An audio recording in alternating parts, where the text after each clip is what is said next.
Good afternoon to one and all present over here. I'm Dr. Chitra and I'm working as an assistant professor in the Department of Mathematics, Dayanand Sagar College of Engineering. And it's a great privilege to cordially invite each one of you to the second consecutive FDP organized at the college by the Atal Academy on Computational Mathematics and Artificial Intelligence for engineers, which is from 13/12 to 17/12 of this month. So it's a great privilege to welcome our guest, Dr. Jagdish Chand Bansal, who is an associate professor at the South Asian University, New Delhi, and a visiting faculty at the Maths and the Computer Science Department at the Liverpool Hope University. Dr. Bansal obtained his PhD in mathematics from IIT Roorkee. Before joining the SAU New Delhi, he has worked as an assistant professor at the ABV Indian Institute of Information Technology and Management, Gwalior, and BITS Pilani. His primary interest is swarm intelligence and nature-inspired optimization techniques, and he recently proposed a fusion, fission, social structure-based optimization algorithm, the SpiderMonkey optimization, which is being applied to various problems from engineering domain. He has published more than 70 research papers, in various international journals and conferences. He has worked with the Indian Air Force and the Liverpool Hope University, UK, for various research projects. He is an editor-in-chief of the journal Methods, published by the Elsevier, and he is also the series editor of the book Series Algorithms for Intelligent Systems and Studies in Autonomic Data-Driven and Industrial Computing, published by the Springer. He is an editor-in-chief of the International Journal of Swarm Intelligence, published by the InderScience, and he is also an associate editor of IEEE Access, published by IEEE, and Array, published by Elsevier. He is the General Secretary of Soft Computing Research Society, and he has also received his gold medal at the undergraduate and the postgraduate level. I welcome you, sir, for this session. Over to Mark. Hearty welcome, Dr. Jagdish Bansal. It's really my privilege to have you on board with us today. And on behalf of Dayanand Sagar College of Engineering, Bangalore, and on behalf of AICT Atal, I welcome you and request you to take over the dais. Thank you. Thank you so much, ma'am. It is, in fact, the pleasure is mine that you have given the opportunity to speak with so many audience here. That's the beauty of this online, with the comfort of home. We can interact with so many people, with so many researchers throughout the India and abroad. So let me just share my screen and then we start. As discussed, it is going to be on the nature-inspired algorithm, this lecture. The first lecture is on nature-inspired algorithms. And then in the second lecture, I'll take the drone swarms, because this lecture is introductory. So it is good to take, to speak on this lecture first before the drone swarms. Before I actually speak technically on this subject, I want to share one around, I think this is around 4 to 5 minute video. I want to share this video. Actually, very recently I'm reading this book by Yuval Noah Harari. And then I realized it's a different book. It is not related to nature-inspired algorithm or so. But when you go into the deep of this book, I realized that it is actually, the Yuval Noah Harari is actually saying that the most efficient problem-solving approaches are actually derived from the nature, may not necessarily derived from the technical, traditional mathematical methods. They may derive from the nature. let me tell you that why you should believe on this Nobel, Yuval Noah Harari. He is considered as one of the most living, intelligent man on the earth, living. And this video, actually, I took from his TED talk. So let me just quickly tell you, and you agree with me that the video is sorry, I have to share. I have to run from this device, so I have to mute myself, right? So you'll have to go to share again and then, do the sharing over there of the voice or the video, whichever you're playing.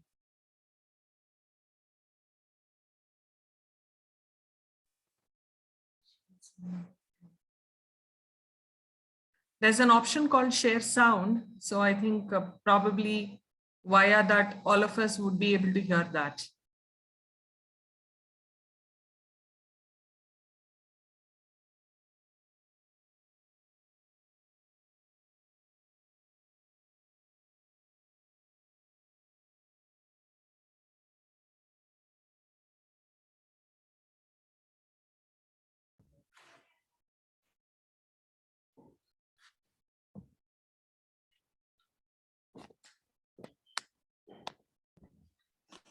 I On think the individual level, you can hear we want the voice. to believe.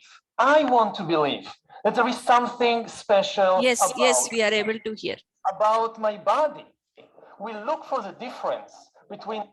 So I'll keep on stop in between and will explain that why I'm so impressed with this TED talk of Harari. He is speaking the same, whatever he's written in the book, this The Brief History of Homo Sapiens. So actually the nature inspired algorithms are inspired from nature. So we need to understand the nature, and he's explaining that from where you can take the inspiration, not just ordinary thinking, right? So see, look carefully. It's a very small video, and I'll 3 minutes 48 seconds, but I'll take just 1.5 minutes. So Us and all the other animals on the individual level, we want to believe, I want to believe that there is something special about me, about my. So he want to say that actually, I want to believe that something is special is about me. But let me tell you that he is in support of saying that individual level, at individual level, there is no difference in a human being or in a chimpanzee, right?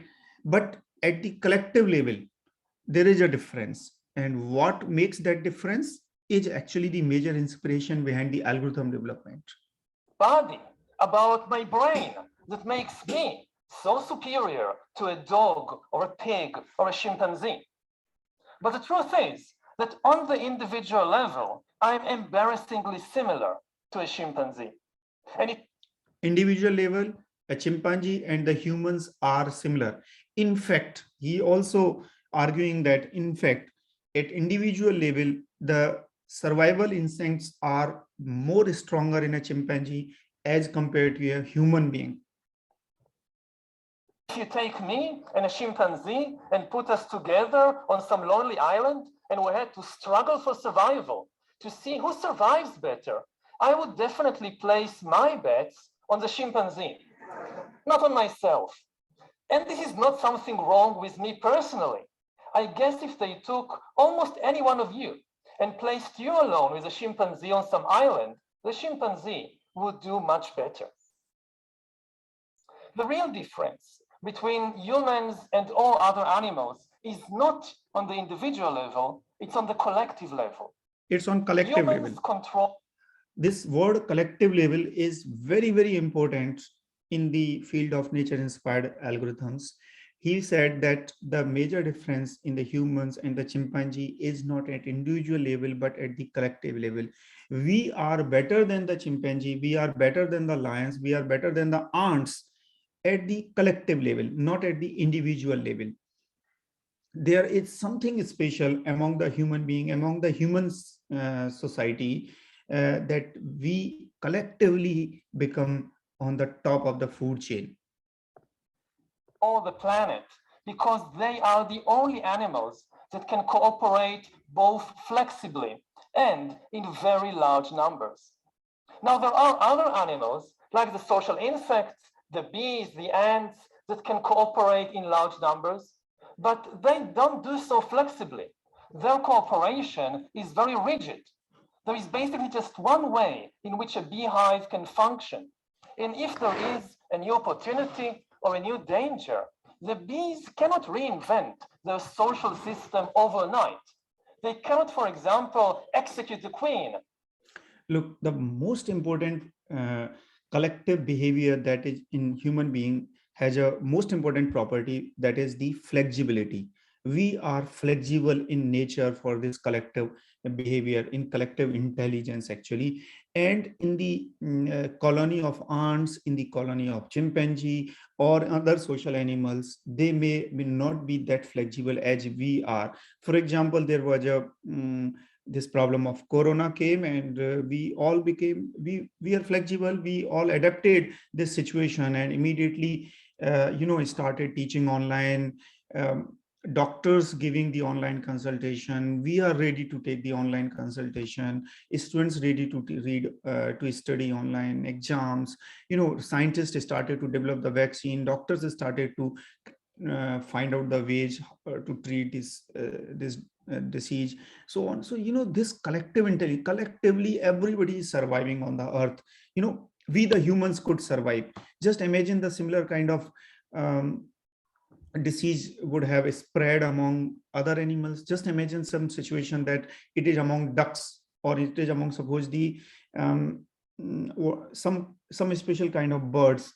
Then what the humans will do with the birds? They will not treat them, they will mass killing of those birds. But the humans, to themselves, they were developing vaccines. They were not killing that, okay, these 1,000 people are infected with this device, so just kill them, right? We are developing vaccines, we are surviving, and this is because of our collective behavior. And establish a republic of bees or a communist dictatorship of work. What actually, what if we can convert this collective behavior among the humans or among the birds or among the chimpanzee, however they behave collectively? Is it possible that we can simulate this collective behavior into a computer program? So the computer program can also start taking automatic decisions. Automatically, there were no single control. WHO was not controlling at the time of Corona. WHO was not controlling the entire world.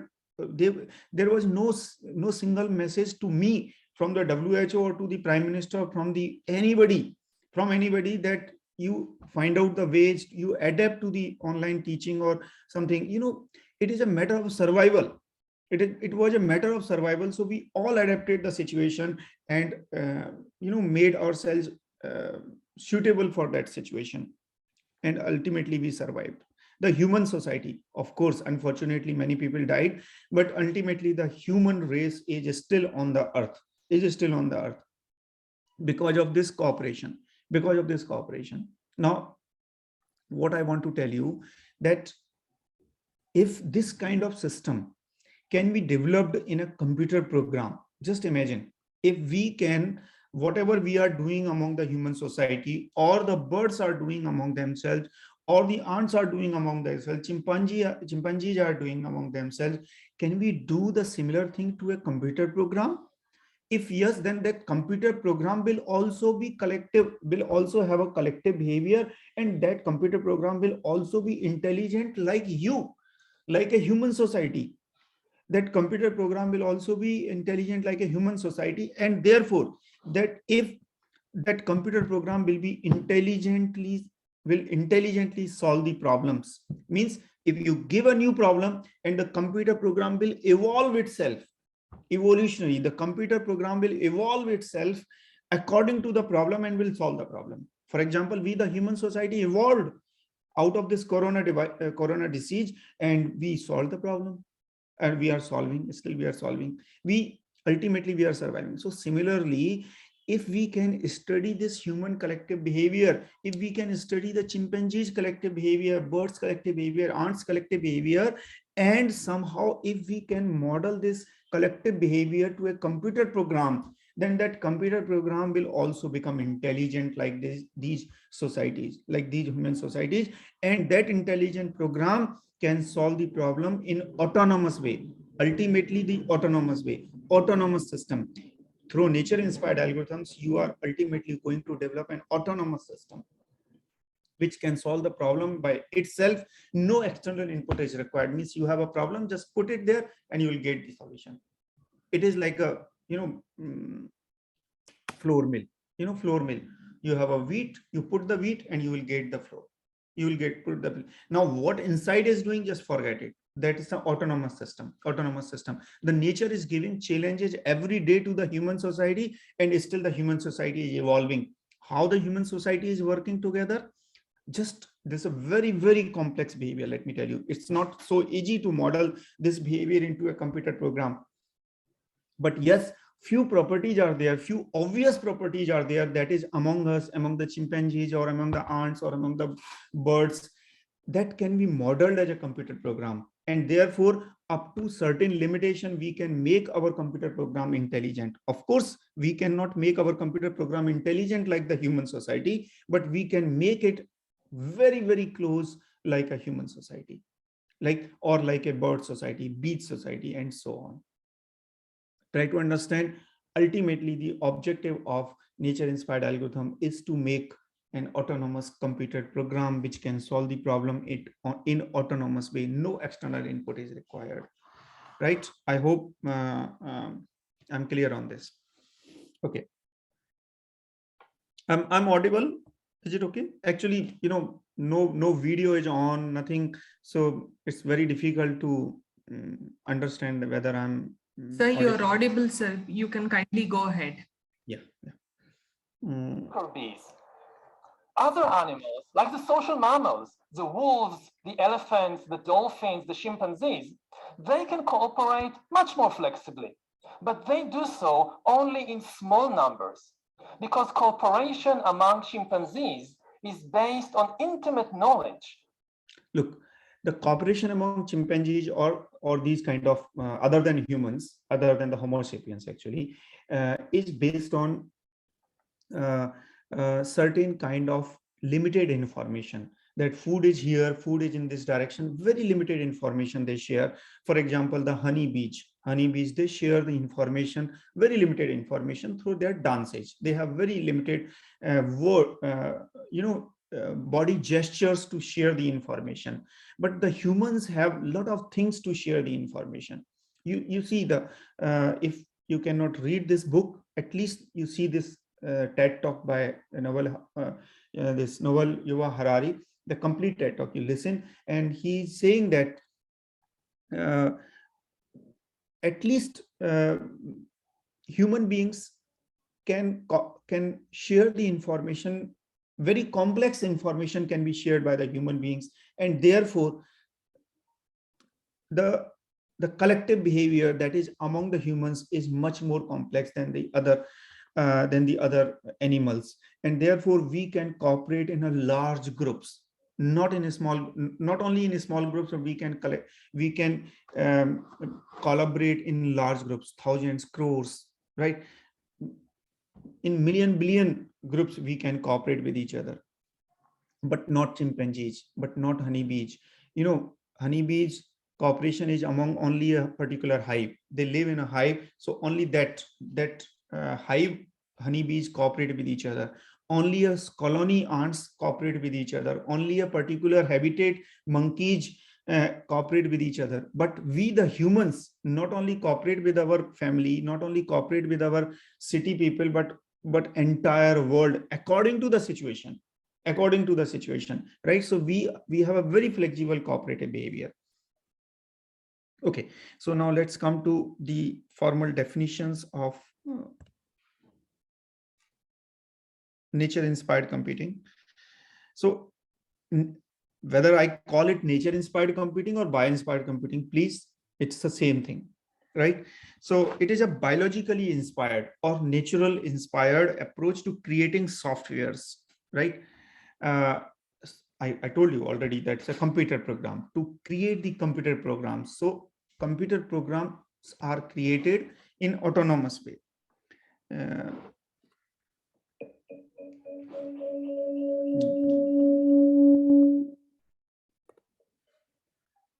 Just a second. I'm changing my audio video. So these are the computer programs which are biologically inspired or nature inspired. So nature inspired computing has many areas of computer science. This area is related to computer science, mathematics, and biology. Of course, from the nature, you need to take an inspiration. So you need to understand the biology, you need to understand the nature, and then you need to convert that natural phenomena to a mathematical model, and that mathematical model is then converted to a computer program. I hope now you understand that biology, mathematics, and computer science are actually the subject areas for this nature-inspired optimization algorithms. There is another, whether I call it nature-inspired algorithms, or I call it bio-inspired algorithm, or I call it computational intelligence. Actually, both are same. All these things are same. Why I'm calling that computational intelligence also? Let me just quickly tell you that in computational intelligence, we study the design of intelligent agents. What I told you that in nature-inspired algorithm, you are creating a computer program, intelligent computer program, and this intelligent computer program is not just created. It is not just that you put a formula and it is an intelligent program, and now you give a problem and it will solve. No, it is created iteratively. The intelligent computer program is created iteratively. Iteratively means it is not one time. It is not created just in one time. It is based on the inputs from the user. It is based on the inputs from the user. You see, this is my mobile, right? When I bought this mobile, I was typing Jagdish, right? So JA. It was not predicting Jagdish. It was not predicting full name. But after the use of 1 week, it started predicting Jagdish. Are you getting my point? I gave many times the input and the corresponding output.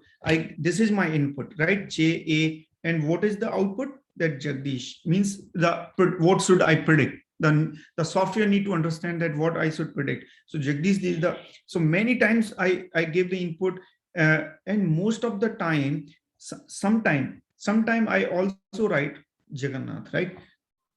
And most of the time I was typing Jagdish, right? I was finishing the word with Jagdish. So the software understood, software become intelligent. Software is, all these mobiles nowadays are enabled with deep learning, and deep learning is actually the most of you must be aware of already of this. So all these are actually inspired how the human brain works. So it's a natural phenomena how the human brain works. This is a biology, right? So this is actually the simulation of the human brain, right? So similarly the machine is also working like a human brain, that many times, every time you are typing JA, and most of the time, and finishing the word Jagdish. So whenever you type JA, let's predict Jagdish. Let's predict Jagdish, right? So the machine is learning. This machine is learning, and there is a learning software inside it that is called the deep learning, which is inspired from the human brain. I hope now you understand. So you understand that all these nature-inspired algorithms make a software intelligent, not in one go. They make the software intelligent iteratively. Intensive computation is required. Lot of computation is required. So this kind of intelligent software is called the computational intelligence, because this intelligence is obtained through iterative computation, through intensive computation. So you may name more technically the nature-inspired algorithm as the computational intelligence algorithm. So better, technical, and more suitable word is computational intelligence in general, right? Of course, I cannot say that in computational intelligence, only the nature-inspired algorithms are there. You can put in the computational intelligence some other related algorithms also, which may not be directly inspired from nature, which may be based on some other criteria. But just nature-inspired algorithms are actually the computational intelligence-based algorithms, right? So let me just quickly define this. In computational intelligence, we design the intelligent agents. Of course, agents are, in our case, agents are computer programs. Now, how to make them, how to define the intelligence? I hope you understand the computer is a finite state machine. It's a finite state machine. It cannot think. It cannot think. You know, since we made this machine, the humans made this machine, and that is why it is finite state machine. Just imagine from a monkey point of view, from a chimpanzee point of view, if a computer is given, if a lab, just forget computer, a mobile, touch screen mobile is given to a monkey, then you put 1 lakh photographs in that and just train that monkey to swipe one photograph to another photograph. He may think infinite number of photographs are here. He may started to think that infinite number of photographs here, but we know that only the finite number of photographs here, right? So the computer is a finite state machine. Maybe our human brain is also a finite state machine. Maybe it is finite, but we cannot understand because it's a God creation. It's a Uparwala's creation. So we cannot understand its full functions, and therefore right now we are considering it as an infinite state machines, the human brain. But computer is a finite state machine, so everything is to be defined for the computer. And therefore, when I'm saying that it is a computational intelligence where we make the intelligent agents, so I define the agent is a machine, agent is a computer program, agent is a robot, agent is a drone. But how to define the intelligence? When I call that machine, with that computer program, that drone, that robot are intelligent, right? So these 4 are the properties which are to be inserted to a machine, and then we will call them the intelligent. And then we will call them intelligent. And what are these 4 properties? In general, these 4 properties makes a machine intelligent. But let me tell you, the word intelligent is very, very controversial, very, very controversial. You know, there is a, you must be aware, you must have heard this narrow AI and the artificial general intelligence. You know, it is said that the humans are intelligent, but intelligent in what sense? For example, if you are a mathematics professor, you are intelligent in mathematics. If you are a computer science professor, you are intelligent in computer, right? If you are a truck driver, then he is intelligent in driving a truck. You cannot drive the truck as a truck driver can drive, with that efficiency, with that speed, with that accuracy. And he cannot teach in the class like you can teach the mathematics in the class. So, you know, this among the humans also, the intelligence is according to the problem. You know, it's a problem-based intelligence. It is called the problem-based intelligence. For a truck driver, driving a truck is a problem. So he's intelligent. So truck driver is intelligent to solve the truck driving problem. You are intelligent to solve the teaching, right? This is the problem. Similarly, the computer programs can also not be made intelligent to solve all kind of possible problems. You need to think of a certain kind of problems for which you can define certain criteria, and then accordingly you define the intelligence. That, okay, for this purpose, I want to make this program intelligent. I want to make this machine intelligent. Accordingly, you need to define certain criteria, and these, based on these 4 properties, right? These 4 properties, you need to define those criteria. That the first property is whatever it does is appropriate for its circumstances and its goal. You know, if you are designing an intelligent robot which find the shortest path from one point to another point, then the problem, what is the goal? To find the shortest path. And according to the circumstances, if there's an obstacle in between, then accordingly it takes the shortest path and so on. So, you know, for that particular problem, the robot should be clear into my mind that what is my objective? to find the shortest path. What is my goal, right? Shortest path. So the goal should be well defined, and accordingly he has to work. Accordingly he has to work. No other thing in mind. It is flexible to changing environments. Yuval Noah Harari is every time giving stress on the flexibility. That we the human being are surviving. The dinosaurs become extinct from the earth, but the ants are there on the earth. Ants are much small creature as compared to the dinosaur. They are much stronger as compared to human beings also, but they become extinct, and we humans, ants, are still on the earth. Why? Because we are flexible. Ants are flexible to the situation. We make ourselves according to the situation, and we live in the group. We cooperate with each other. So flexibility is another issue, that if the environment changes, then it should change its goal. It learns from experience. This third property is very important. Iteratively, which makes the system iteratively. I already told you that when I started typing JA, it started predicting Jagdish, right? So it learns from experience. So many input, output, corresponding output. So it started learning and it become intelligent. So more the iterations, better the algorithm. It make appropriate choices. It should not be confused agent. The fourth property is actually, it should not be a confused agent. Means if, suppose you are given a chance, you are a computer science student. Suppose you are a computer science student, you are a computer science researcher.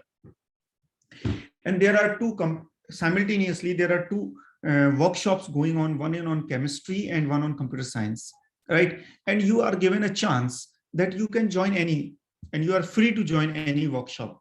Then which workshop you will join? An intelligent agent will join, of course, the computer science, because you know that what is good for me. So if there are more than one choices, then which choice is better for me should be understood by that agent. Means it should not be confused. Every time there should be a measure. If there are more than one choices available, then the agent should be able to measure the efficiency or the fitness of that particular choices. That if the choice one, choice two, choice three, then what is the fitness of this choice, and what is the fitness of this choice, what is the fitness of this choice? Accordingly, it chooses the direction, right? So these four properties are satisfied, then we call that machine intelligent, that computer program intelligent, right? And all these properties are inserted to a machine via certain algorithms. Let me tell you, via certain algorithm, and those algorithms steps are actually inspired from some natural phenomena. For example, birds flocking. Birds are flying together, foraging of monkeys, foraging of honeybees, foraging of ants, foraging of grey wolves, foraging of elephants. There are many foraging of, evolution of the human beings. We the human beings are also evolving. Every time there is a challenge from the nature, and we show our evolution, we show our strength, that no, whatever the nature gives us the challenge, we will survive. There may be, of course, there may be some problems, but ultimately the humans are surviving. These algorithms, which are inspired from the natural phenomena, are in the category of nature inspired algorithm, or in the category of computational intelligence. Broadly, three types of inspirations we take from the nature. And based on those three inspirations, three classification of the algorithms are there. One is the swarm intelligence, one is the evolutionary computation, and another is the artificial neural network based algorithms. Now, what are these three? Let me explain you one by one. Okay. This is the swarm intelligence. Let me just quickly run this video, and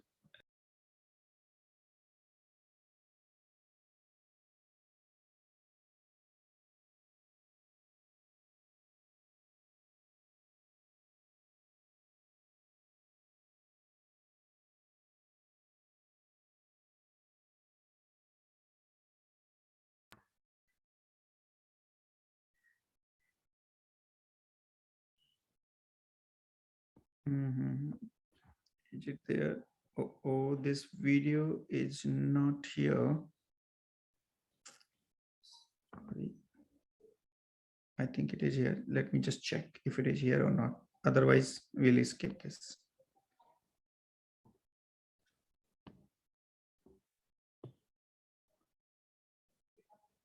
No, sorry, this video is not available for time being. I'm sorry, I could not transfer the video, this video. So, from this system to this system. So just, I'll give you the,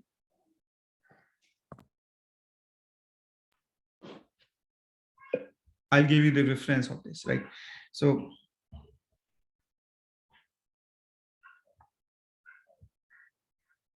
actually what happens, this is a very small video, 10-second video. In this video, the birds are here. Actually, on this tree, there are many birds. So there is a sound, and with that sound, these birds started flying in different directions, right? And after a few seconds, all the birds started in same direction, this direction, right? This direction. Actually, what happens initially, they have no collective behavior. They started flying in different directions. But when majority of the birds started flying in same direction, other birds realized that, okay, that direction is a better direction. So let's fly in that direction. So remaining birds also started flying in that direction. Ultimately, the entire swarm started flying in that direction. It is the intelligence that has emerged after realizing the situation. Initially every bird started working individually, but when they realized that there is a change situation, and my other friends are moving in that direction, which must be better because majority of the people are going there, so let's move in that direction. एक कहावत है ना हिंदी में, सबसे लंबी line सबसे सही line होती है।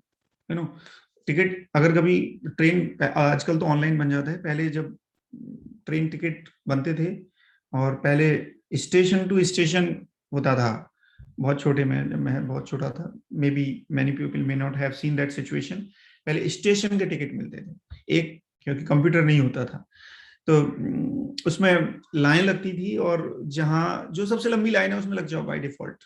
मतलब सबसे लंबी लाइन सही लाइन होती है, छोटी लाइन में लगोगे बाद में पता चलेगा वो गलत लाइन थी।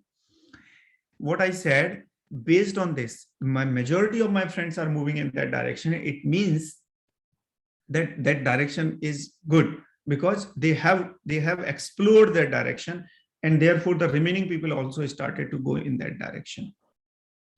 Of course, that is not always correct, but most of the time that is correct. That is correct direction. So they started flying in that direction. This is the intelligence that is immersed in that group after realizing some situation, after realizing the environment. This intelligence is known as the swarm intelligence because it is, or the collective intelligence. There is a confusion that what is the collective intelligence, swarm intelligence. So collective intelligence or the swarm intelligence is the same thing.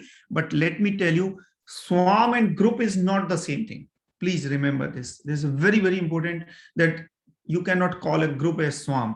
Group may be anything. You all are a group of researchers here. You all are attending, but you may not be a swarm. Swarm is always an interactive entity.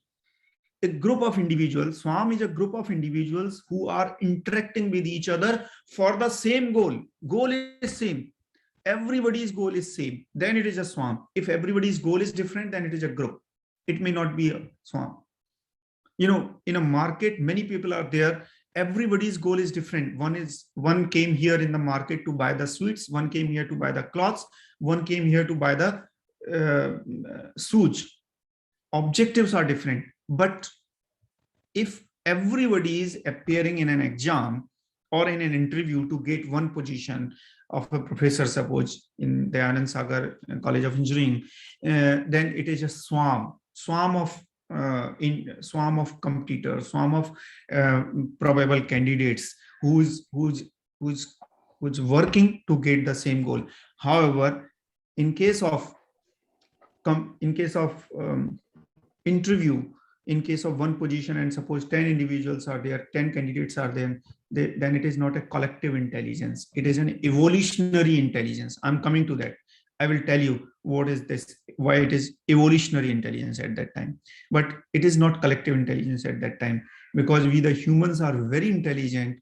We collaborate according to the situation. Okay, so Amlendu Singh, do you want to ask any question, or okay, that's fine. By mistake, I think he's unmuted. So this is the emergent collective intelligence. The swarm intelligence is the emergent collective intelligence. It is not the inherent intelligence. Very important thing is, it is not inherent intelligence. It is the collective intelligence. It is the collective intelligence, individual intelligence. It is not individual intelligence.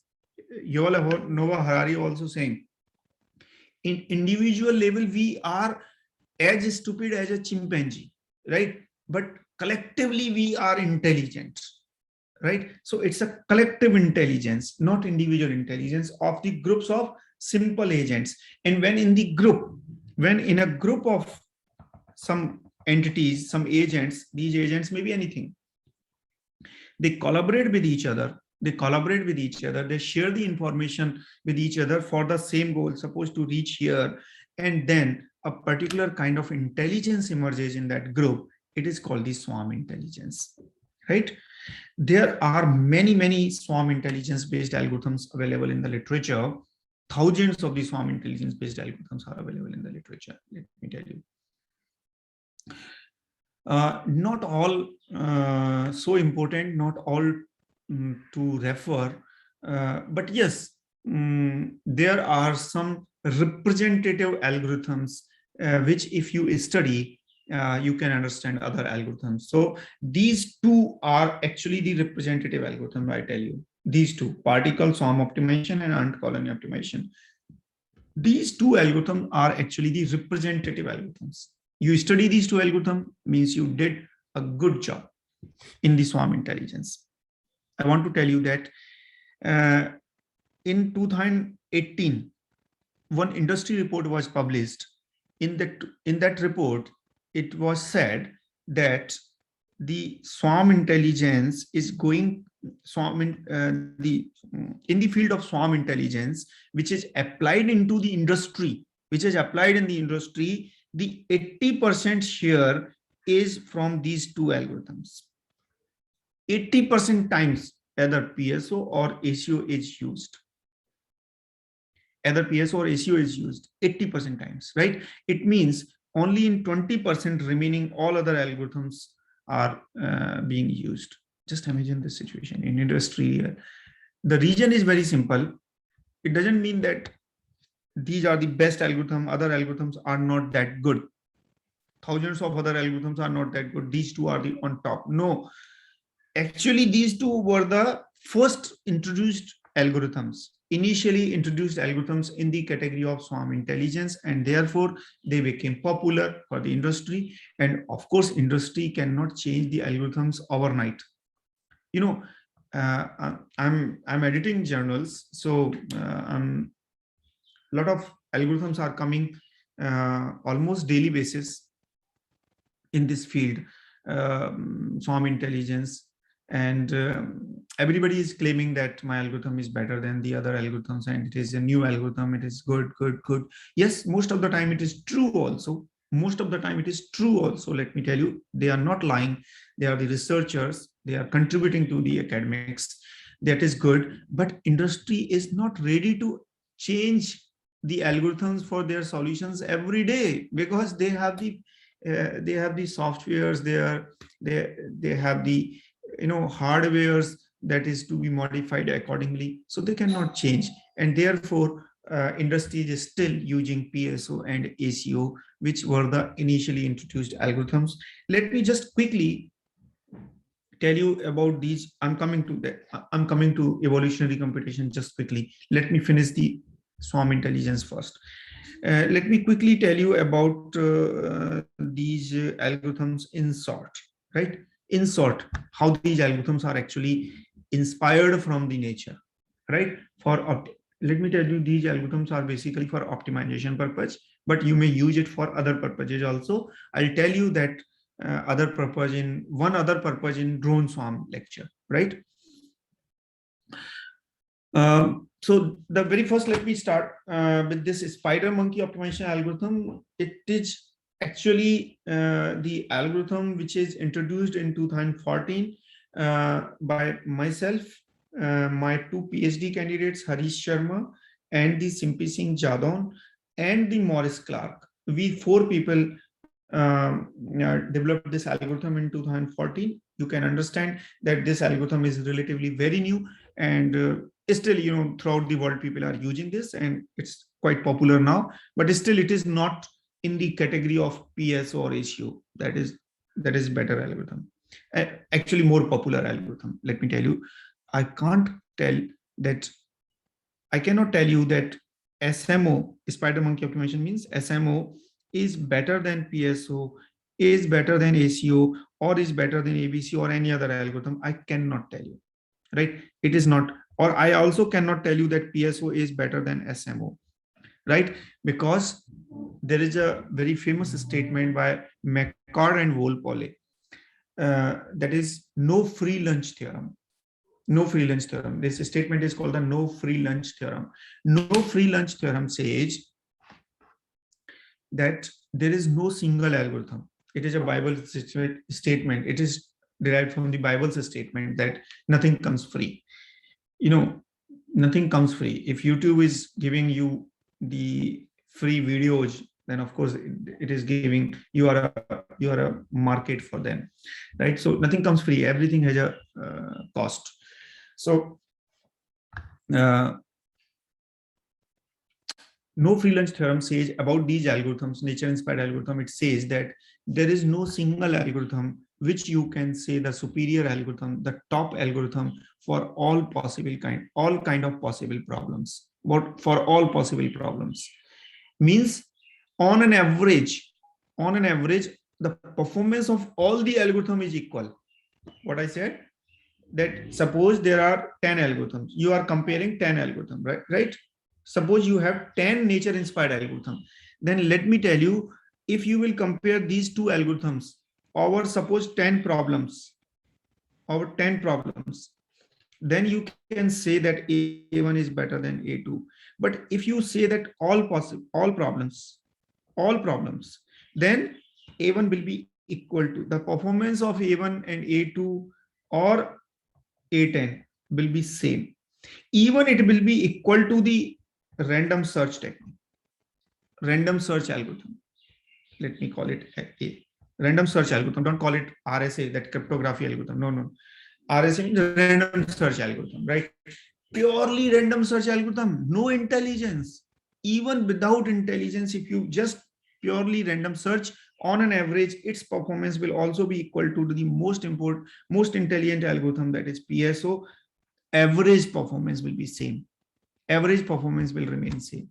Average performance will means you just take a you consider whoever you consider in your nearby or in your known, any boy, any person you know that he's good for nothing.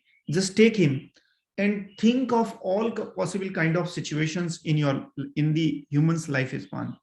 Then the performance of him and you, if you consider that you are the most intelligent, him and yours performance will remain same. Average performance will remain same, because it is, the total is constant. Total is constant.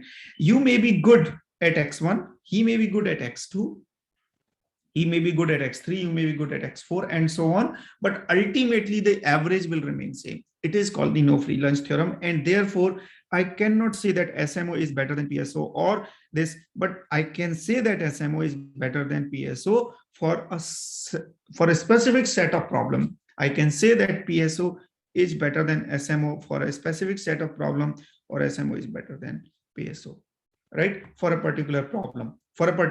If you are into, suppose, electrical engineering, and you want to optimize the distribution channel then of course one algorithm may be better than other algorithm. If you are into, suppose, computer science, you want to classify, you want to develop a predictive system, friend recommendation system on Facebook, then one algorithm may be better than other algorithm, which may not be better than that algorithm in case of power distribution, development of the power distribution system, right? So as I told you, that the driver can drive truck better than you, and you can teach better than a truck driver. So you cannot compare that you are better than truck driver, right? It's a complex relation. Two complex numbers cannot be compared. Everybody has the importance at their place. Similarly, every algorithm has the importance in its problem domain, right? So for a particular problem, of course, you can compare. So how the spider monkey optimization algorithm works, from taken inspiration from the nature. Let me just quickly summarize this. There is a group of monkeys.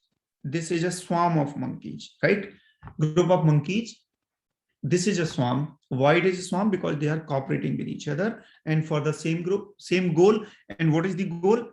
To obtain the food, foraging.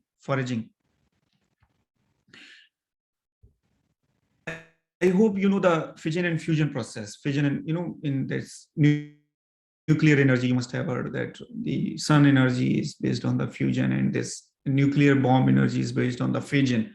So fission means the division into smaller, and fusion means the collection. So the foraging behavior of spider monkeys is also based on this fusion social structure. Spider monkeys are actually spider monkeys is actually a special species of the monkeys who live in the deep forest, and they usually live in 50 to 60 individuals. 50-60 monkeys live together on a tree or in a habitat, and they are led by a female leader. Always there is a leader, and this leader means whoever is the best monkey, most powerful, become the leader, of course. Similarly, here in our case, there are many solutions for a problem. We generate many solutions randomly, and whichever is the best solution becomes the leader. So this is the leader, suppose, right? So here the monkeys are actually the potential solutions. So spider monkeys forage very intelligently. There is an intelligent foraging behavior among the monkeys. And in this algorithm, that intelligent foraging behavior is actually simulated.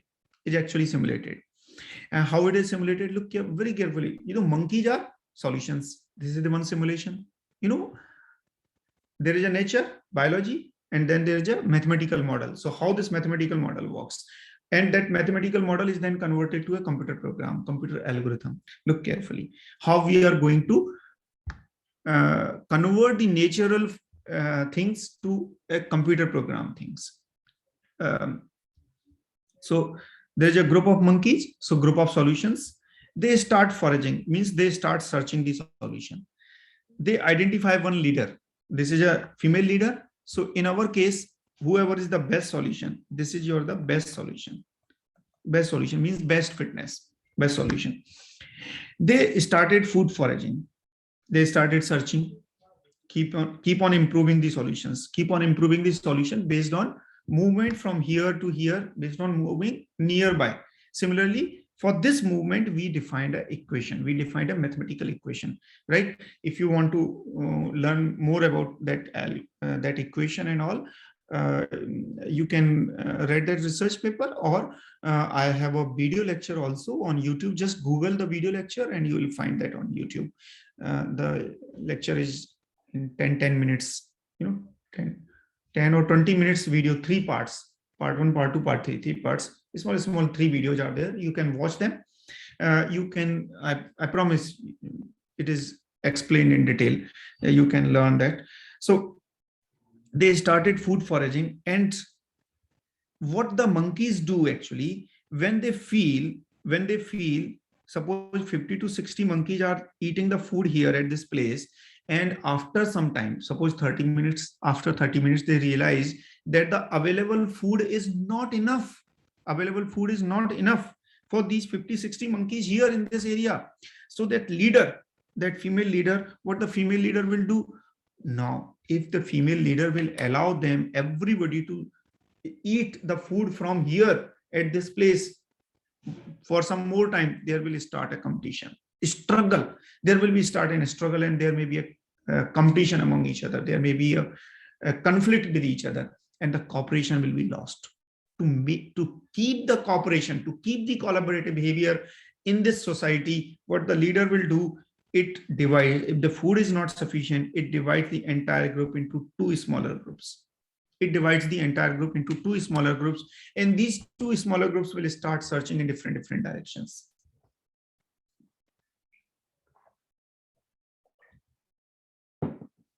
These two small groups will start searching in different directions. These two smaller groups will again have leaders, and these leaders are called the local leaders. And this is a best solution of this small group. This is the best solution of this small group. So these are called now the local leaders, right? Local leaders. And this leader, who is the best of all, right? Best among the entire group, is called the global leader. So one of the local leader will also be the global leader. So this is the global leader also. Okay. Now these small groups will start food search in different directions to avoid the competition, right? No competition. In swarm intelligence, competition is not there, remember.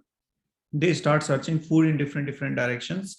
And again, if suppose this group is searching the food here, and again, if they realize that for even these 30 monkeys, these 20 monkeys, the food is not sufficient, then they further divide themselves into smaller groups.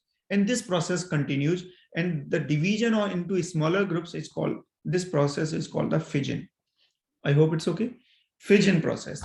And when entire, maximum number of groups are formed, then these monkeys make a single group at their habitat, at their tree. Means it is called the fusion, right? So throughout the day, they do the fission, and in the evening, they do the fusion. And after coming to that tree or habitat, they share the information with each other. All the local leaders, all these local leaders will share the information that I went in this direction, direction 1, and this is the fitness. I went in this direction, this is the fitness, means the available food source. I went in this direction, and this is the available food source, and so on. Now, these food sources will be compared. That okay, whose information is the best information, in which direction the best available food is there. So next morning they choose that direction which is best of all these directions. I hope you understand. By this, they can explore the entire forest area more in a better way as compared to in a single group. Now this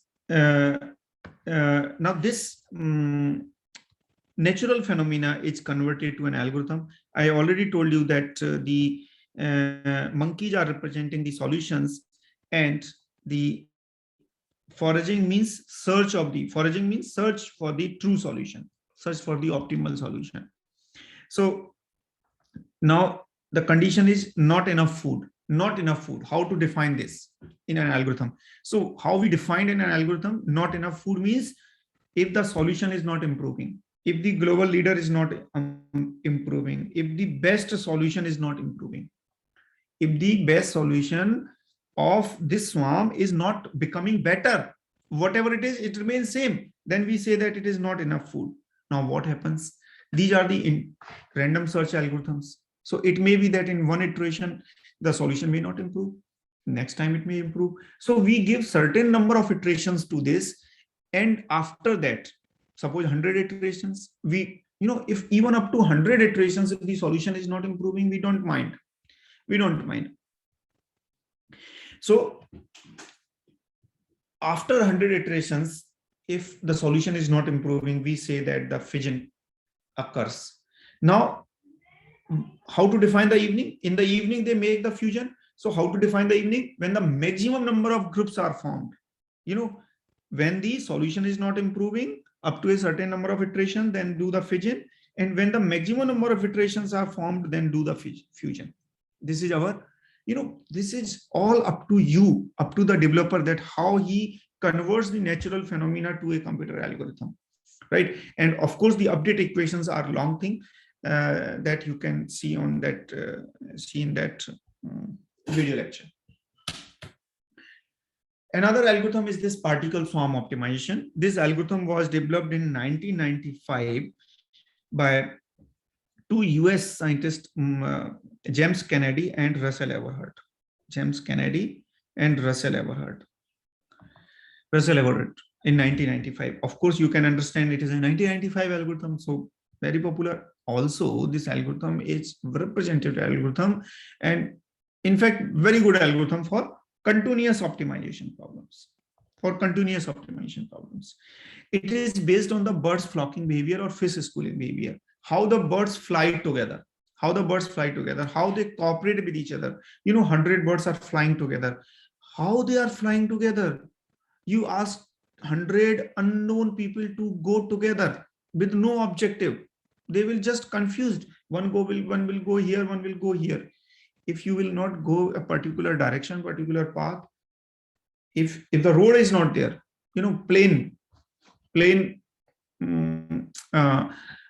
what is called plain ground is there with no target, and you leave 100 people there, everybody will move in different direction. You say that just keep on moving.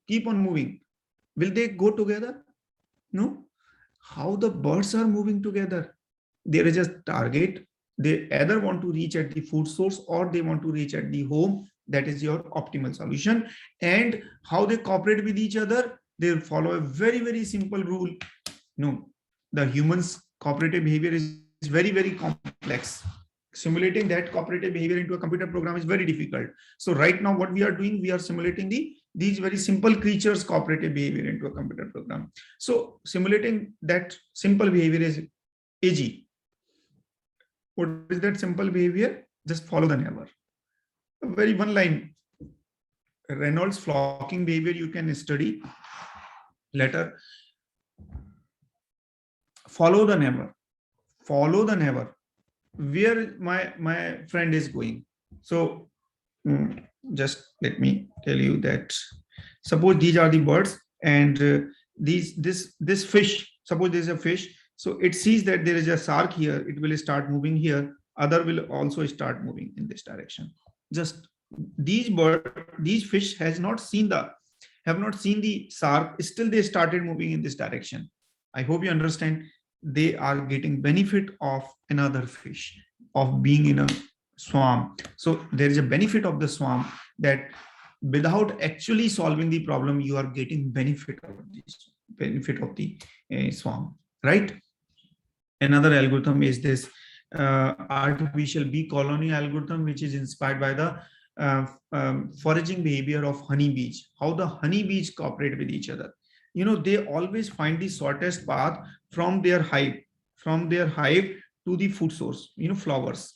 These are the flowers. So they always find many honeybees are here. They share the information about this flower by dancing. They do the 3 types of dances, out of which this waggle dance is the one famous dance. There is another dance that is called the tremble dance, and there is another dance that is called the round dance. They perform 3 types of dances. I hope you understand that how we share the information. We have, almost infinite number of ideas to share, infinite number of things to share. So, modeling our communication to a computer program is difficult, but modeling these 3 signals is very easy, right? That's why we are developing the algorithm based on the foraging behavior of honeybees, not the foraging behavior of the humans. Also, we humans do not do the forage directly. We don't do foraging directly. We do the indirect foraging. What do you mean by indirect foraging? When I'm giving this lecture, actually I'm not giving lecture. You are not studying. You are not studying. Actually, you are foraging. I'm foraging. If I will give a lecture, I will become better teacher, better researcher. I'll get money. Will be promoted. I'll get more salary. I'll get more money. With that more money, I can buy more food, right? Similarly, you are studying or you are doing research or whatever, you are actually doing indirect foraging. Just forget, if somebody will tell you that there will be no benefit of attending this, you will not attend, right? Ultimately, you are doing foraging.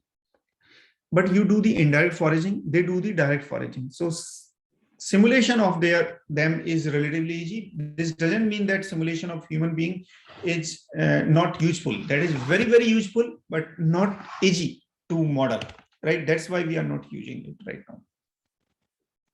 So what I said is they share the information about the flowers with these type of 3 dances, and they always find these flowers in shortest time. And this natural phenomena is modeled and an algorithm is developed. This is called artificial bee colony algorithm, right? Very, very good algorithm for the continuous optimization problem. And in this category, another algorithm is this ant colony optimization algorithm, which is inspired by the foraging behavior of ants. I hope I have still the time. Okay, so I'll stop 10 minutes before just for the question answer sessions. The ant colony optimization algorithm is inspired by the foraging behavior of ants. This algorithm is developed by Marco Dorigo, one Italian scientist, Marco Dorigo. In 1992, you can see that it is still the old algorithm, so very popular. And this algorithm is good for discrete optimization problem. Initially, it was actually developed for the traveling salesman problem, robotic path planning problems. For robotic path planning problem, it's an excellent algorithm, very good algorithm. Scheduling problem, very good algorithm. So for scheduling algorithm, scheduling problems, this is a very good algorithm. How it works, very simple. Rule is very simple. How the ants find the shortest path. There are many paths. This is one path, but it is not shortest. Shortest is this one. This one is your shortest path. Let me just mark. Sorry, this path, not this one. This is your shortest path. So, but there are many other paths available. This path is available. This is the longest path. This path is available. This path is available. So many paths are available, but ants always find this shortest path. How? The rule is very simple, that what they do when they leave the nest or their home, there are 2 choices. Initially with equal probability, any path is chosen because they do not know which is better. They do not have any satellite on the top. Right now, if I want to travel from Delhi to Bangalore, I know that the Google map can help me because the satellite is there. Satellite is guiding me that you go this. Uparwala is helping me, but they do not have any Uparwala, right? So what they do, they simply choose any path randomly. And during this movement, moving from one path to another, one point to another point, they release a pheromone. They release a pheromone which has a property that it evaporates with time.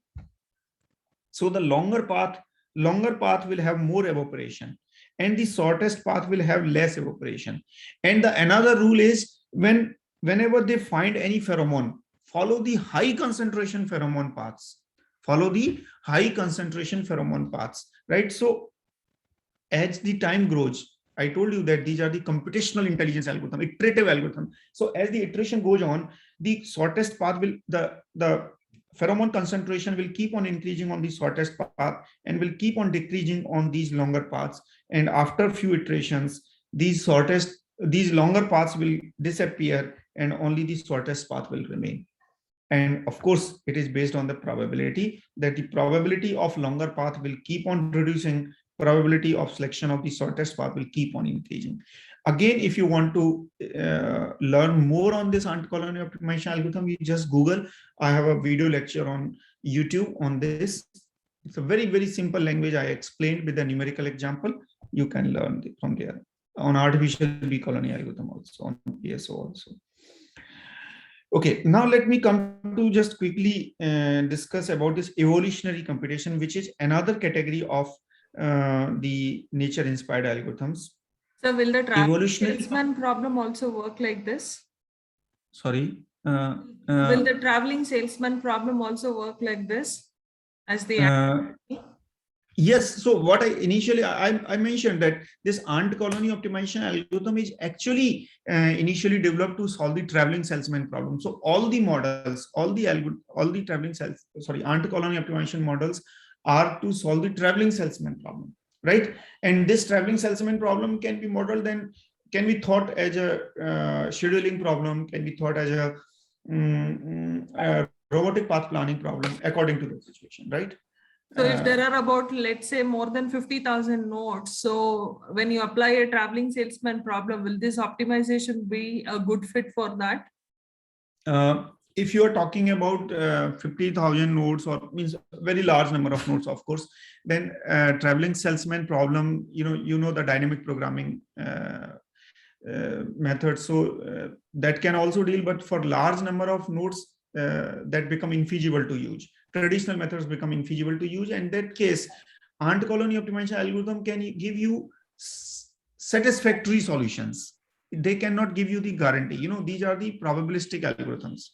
So always there is a probability of the correctness is associated with the solutions. Whatever the solutions provided by these algorithms are not deterministic. They are not 100% guaranteed that they are the final solutions. One can find better than that, those solutions, but at least they can solve those problems in feasible time.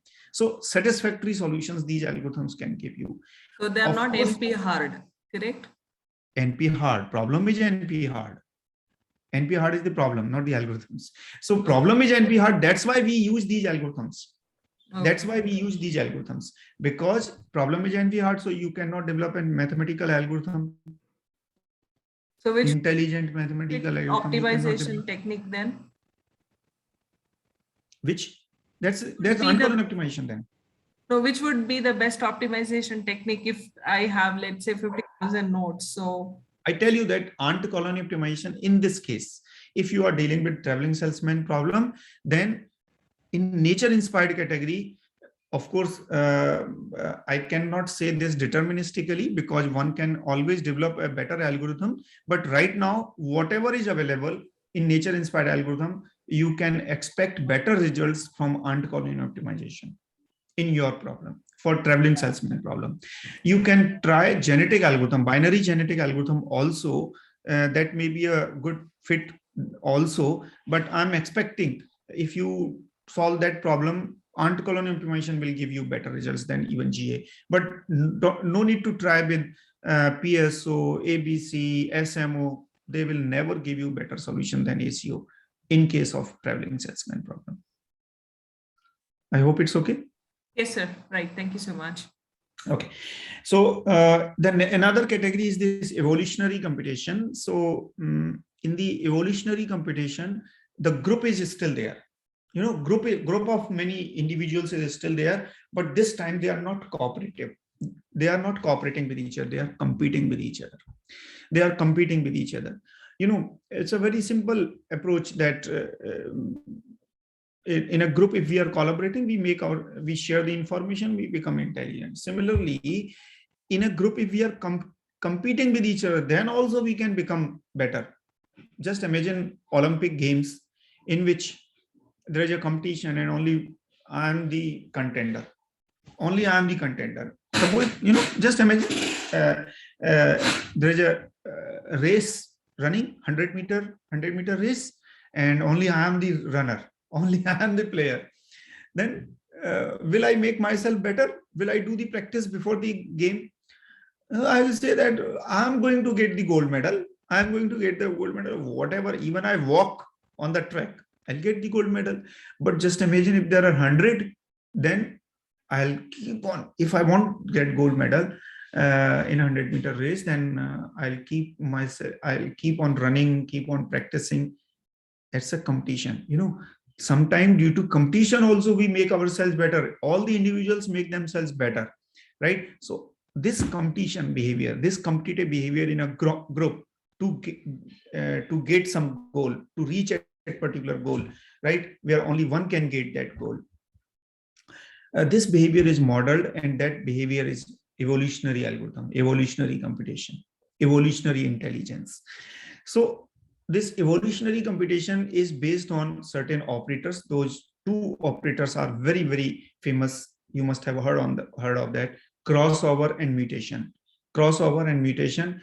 And of course, another operator is selection. Selection means out of many, some are selected, best are selected, right? And very famous algorithm in this category, you must have heard of this genetic algorithm. You must have heard about genetic algorithm is in this category. In 60s, it was introduced. Differential evolution I put in this category because it also uses the two operators, crossover, mutation, and of course the selection also. Biogeography based optimization is a very recent addition in this category. Okay, I'm just skipping quickly these things, and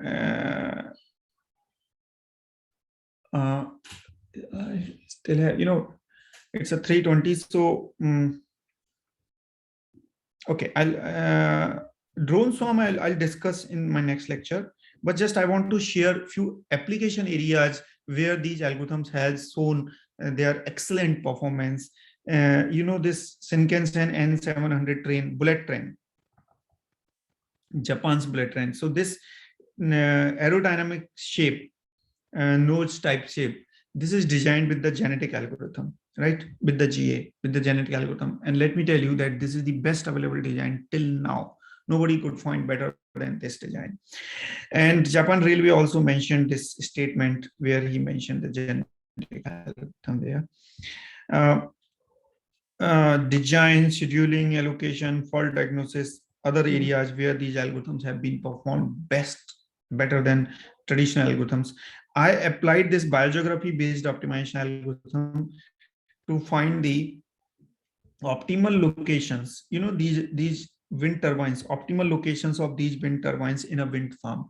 Actually, what happens when the wind farms are there in a wind turbine, wind turbines are there in a wind farm, then one wind turbine has an effect on other wind turbine that is called the Wick effect, by which the other wind turbine's performance decreases. So annual energy output of that wind farm is overall reduced. So we need to find out the optimal locations of these wind turbines so that the wake effect is minimum and the energy output is maximum.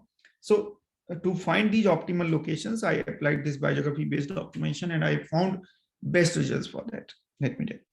So there are many application areas. Problems will never exhaust it, let me tell you, and the nature will also never exhaust it. I want to finish this lecture with one very philosophical statement that in Sanatan mythology it is called nature. Nature is the god. Prakriti Bhagwan hai, right? Nature is the god, and God, one name of the god is also the Anant, infinite. The Vishnu Bhagwan name is Anant. We call them Anant also, the infinite. Why we call? Because the nature has infinite properties. The Bhagwan has infinite properties, infinite actions he can do, infinite properties. So the nature has infinite properties, and therefore you have infinite inspirations to develop infinite number of algorithms to solve all your problems, which may be infinite, which may be never exhausting. So the nature is also never exhausting. So nature is always there to help you. Whatever the problem you have, the nature is always there to develop a new algorithm to solve your new problem. So nature will never be exhausted, provided you can observe the nature accordingly, right? So what I say that best artificial intelligence algorithm is computational intelligence, and out of many computational intelligence, I refer swarm intelligence based algorithm are really, really very good and must explore. Thank you so much. I'm okay to take the questions now if you have. Participants, you can go ahead with your questions.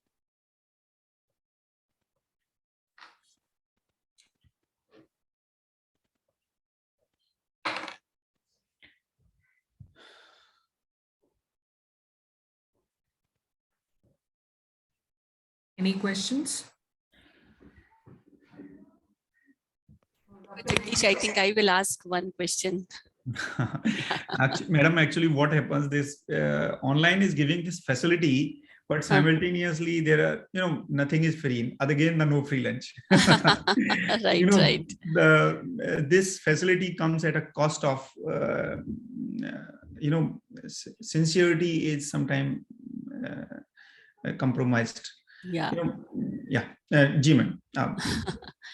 So now, since I know Dr. Jagdish, you have been working on so many evolutionary algorithms, and I think probably you started learning with RST, and then you moved on to PSO, then Spider Monkey, and now you have Drone Swarm. Yeah, Okay. you know from my starting when I Yeah, started yeah. my research. Yeah. Route. Because I also worked on RST and GA, but then I stopped after that. So Yeah. what I want to know is, from your experience, you have obviously applied it to many application problems. What do you think is the best way to address a problem? Do you have your own study and findings where you can say that one is that this is the upcoming algorithm, another one is this is the most suitable algorithm? As you said, every algorithm is problem driven, that we all understand. But when you compare from GA to RST, obviously is totally random search, so leave that. GA to particle swarm, or particle swarm to ant colony, or spider monkey, or now latest you have neural networks. Which one do you say, if there is any in general OR problem, a person can start working with? I mean, okay, over the period of time, they will figure out which one is the best, but which algorithm should they start with to start their research? Ma'am, if you ask me, in general, it's okay to start with any algorithm, because any area, whether it is swarm intelligence, evolutionary, or ANN, every area is emerging area and it's good to explore. But for time being, right now, what I see, the various applications, particularly in computer science related problem, particularly in AI related problems, right? In AI, what I say that this ANN is giving, actually, ANN is becoming more popular, and this machine learning, particularly the reinforcement learning, RL is becoming really, really very popular these days for AI related problems. So I think if there is a new student who want to explore the nature inspired algorithm, or want to, and of course good in programming, relatively good in programming Python, then he should start with the ANN, artificial neural network systems, right now these days. But if there is a student who is in mathematics department, who is in mathematics, suppose, who is not that good in programming, means, but working programming if capacity is required, then he should explore these evolutionary and swarm intelligence based algorithms. So if a person is in mathematics department, then better go with the SI or swarm intelligence or evolutionary computation. And if it is in computer science department, I recommend that you go with the ANN and learn deep learning, learn the CNN, learn the RL, learn the machine learning algorithms. Of course, don't forget to learn mathematics behind those machine learning, like abstract algebra, linear algebra. Those things are must. Otherwise, that will be like a computer operator.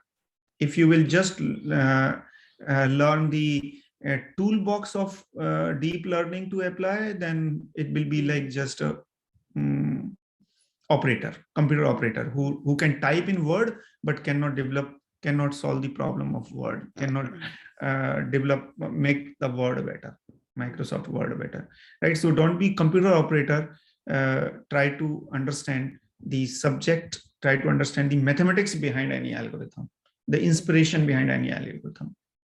And what is more preferable, like Python or MATLAB or any other, like we have so many languages, no? So which one the people will be more comfortable? See, I understand MATLAB, there is an issue of license. So if you not know, license, madam. The major, of course, license is maybe an issue, but that may be solved with the money. But the speed is another major issue. Okay, so where the speed is better, Python or MATLAB? Python. Is better. Obviously Python. I don't know, your name is there in the another candidate.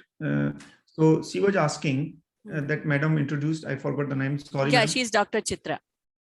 Dr. Dr. Chaitra. Chitra asked about the 50,000 nodes, that problem. So of course you cannot solve that problem in MATLAB.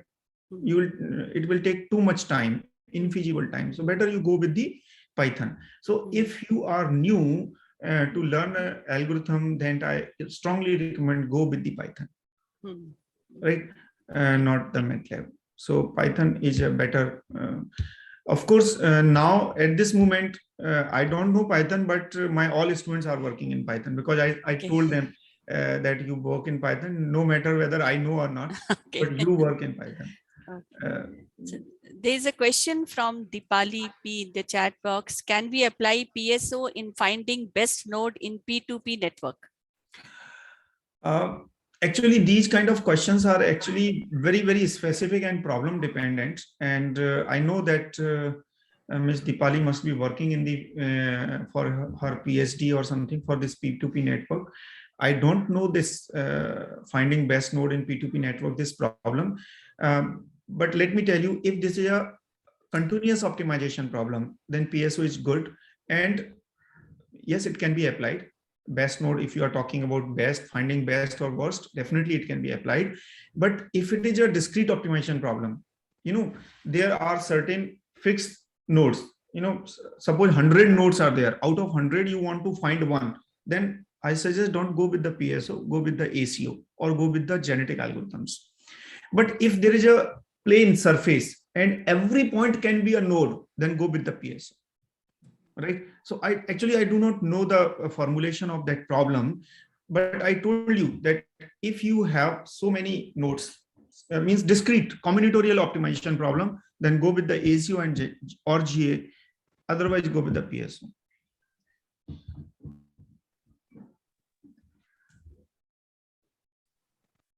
Any more questions from the audience?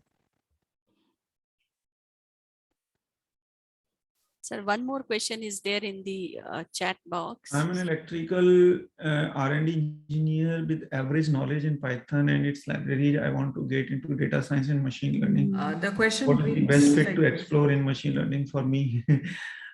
Actually, I'll be happy if Mr. Avinash, if you ask me the questions on this lecture, but it's okay.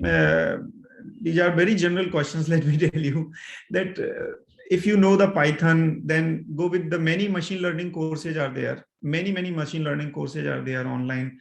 You can go ahead with that. You can learn the SVM. You can learn the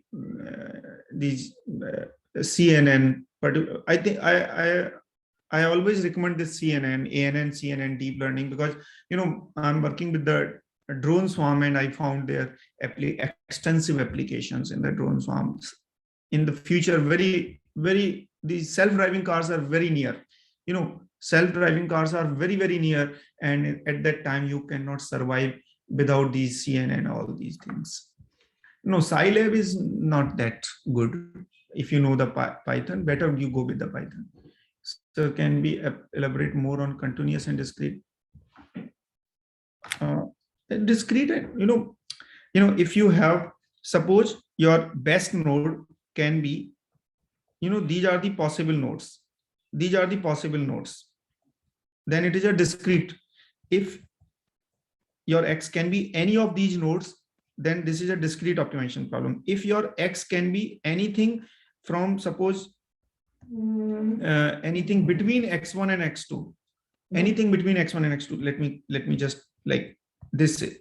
If it can be anything like this, then it is a continuous optimization problem. You can see that there are infinite numbers in this, infinite values it can take, but here it can take only from these n number of values. Then it is a discrete optimization problem and it is a continuous optimization problem. So it depends, but as the name suggests, I don't know practically the problem, but this P2P network, finding the best node in the P2P network is, I think, discrete optimization problem, because there must be certain fixed number of nodes in a network. So it is a discrete optimization problem, as I understand. So you go with the ACO or genetic algorithms.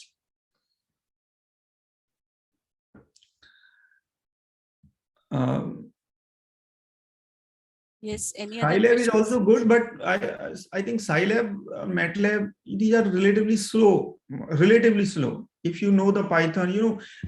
Also, I told you that सबसे लंबी line अच्छी line होती है.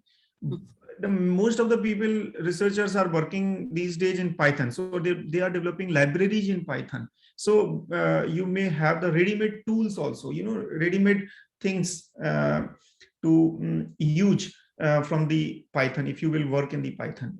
So small tools you can use directly from in the Python. So the world is working simultaneously. You can take help of the world.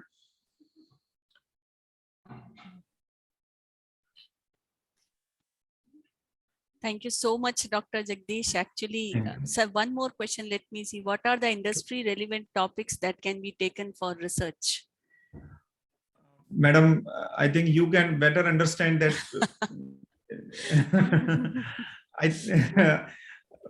Sorry, but you know, it depends upon you in which department you are, which supervisor you have, in which university or which institute you are. You know how I can say that industry relevant topics. So it depends upon your supervisor, please. These are not to answer deterministically. Yeah. So very nice talk, Dr. Jagdish. In fact, very basic, and for people, I'm 100% sure there are at least 50% people who have no idea about these evolutionary algorithms or all these basic concepts and conceptualities.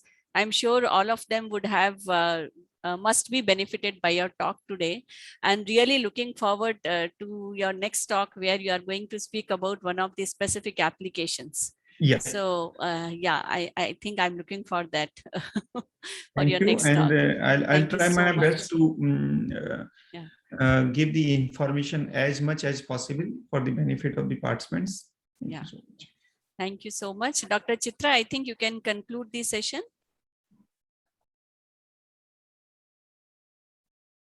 Good evening, sir. It was indeed a great eye-opener to many of them to know like what optimization is and what are the techniques that are being currently followed and what is in trend.